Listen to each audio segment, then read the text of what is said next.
Tonight you guys are going to learn about two things, and the first are zero exponents.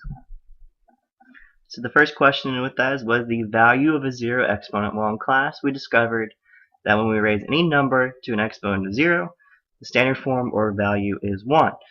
So verbally we would say a number raised to 0 will always be 1, and symbolically a to the 0, where a represents any number that's not 0, is equal to 1. And we know 0 can never be raised to 0. If you try it on the calculator, it's going to give you an error. You will learn about that later, why that's not possible. So why is the value of an exponent of 0, 1? So the idea is that the exponent of 0 represents our starting point. So for every exponent after 0, we're going to multiply the value by the base. So if we raise any number to 0, we're going to take that value and multiply it by the base based on what the exponent is. So if we have 2 to the 0 equaling 0, then we know 2 to the 1 is going to equal 0 times 2, which is 0. We also have 2 squared equaling 0 times 2 times 2, which we know is 0. So we know these are not true because 2 to the 1 has to be 2, and 2 squared has to be 4. So the value for the exponent of 0 cannot be 0. If we say 2 to the 0 equals 1, then 2 times 1 is equal to 1 times 2, which is equal to 2. And 2 squared is equal to 1 times 2 times 2, which is equal to 4. And we know these are true, so the value for the exponent of 0 has to be 1.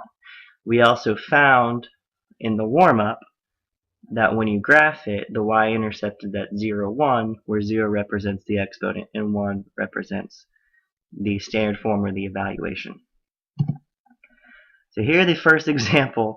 Here's the example. I want you to find all these values. So I want you to pause and find all these values. And here are the answers. And what I want you to do is I want you to pause and do these also, and you'll get the answers tomorrow in class, but you should know these answers. So the next thing we're going to learn about are negative exponents. So what does a negative exponent represent? Well, in class we came to the conclusion that negative exponent is just another way to write a fraction. So in other words, a negative exponent represents a fraction with exponents just in the denominator. And what we're going to do tonight is you guys are going to see how to change them into positive exponents. So why is a negative exponent representing a fraction? Well, a negative exponent represents a fraction because someone way back decided it, but there are logical reasons behind it. We know that 2 to the negative 2 times 2 squared is equal to 2 to the 0. And we're actually going to see another reason why that is next week, but you just need to accept that fact for right now. And we know 2 to the 0 is equal to 1. If we add a positive number to its opposite, it will always be 0. So we want to get to the exponents to 0 so we can raise the number to 0 and equal 1.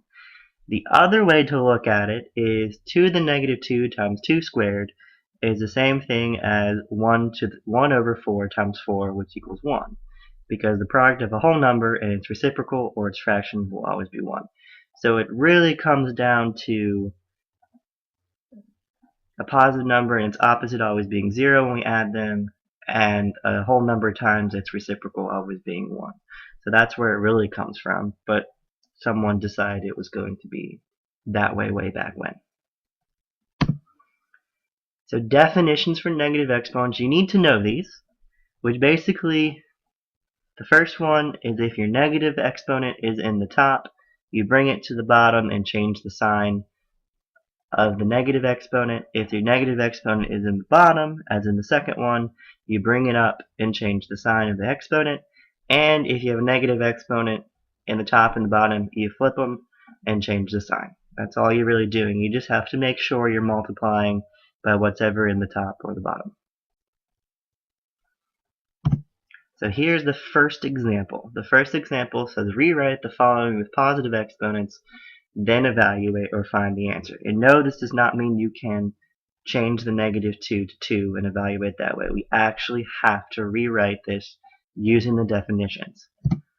So to be able to use the definitions, what I do is we have 3 to the negative 2 over 2. I know that the top is 1 times 3 to the negative 2 over 2. So bring the 3 to the negative 2 to the bottom. I change the sign of the exponent, and I get 1 over 2 times 3 squared, which is 1 over 2 times 9, which is equal to 1 over 18. So the next one has an exponent in the bottom, and I say rewrite the following with positive exponents and evaluate. So it's 4 over 2 to the negative 3. And what you do is you bring to 2 to the negative 3 to the top and change the sign. So you have 4 times 2 to the 3 over 1. And 2 to the 3 is equal to 8, so you have 4 times 8, which is equal to 32. So you have 32 over 1, which is equal to 32. And then the very last one is going to have an exponent on both the top and the bottom. And we're going to rewrite them using positive exponents and then find the answer. Well, all we do is we put the 2 to the negative 2 in the top, change the sign, put the 4 to the negative 2 in the bottom, change the sign of the exponent. So we get 2 squared over 4 squared. 2 squared is 4, 4 squared is 16, so we have 4 over 16, which is equal to 1/4, because you divide the top and the bottom by 4. So basically, what you do is if you have negative exponent on the top, you move it to the bottom and change the sign of the exponent. If it's in the bottom, you move it to the top and change the sign of the exponent. And if in both, you switch and change the sign. And once you're done, you have to make sure that if you have anything in the top and anything in the bottom, that you multiply your new exponents by that. So what I want you to do is I want you to pause, and I would like you to do this practice, and you will get the answers tomorrow in class. And a hint, go back to the examples. And I'll see you guys tomorrow.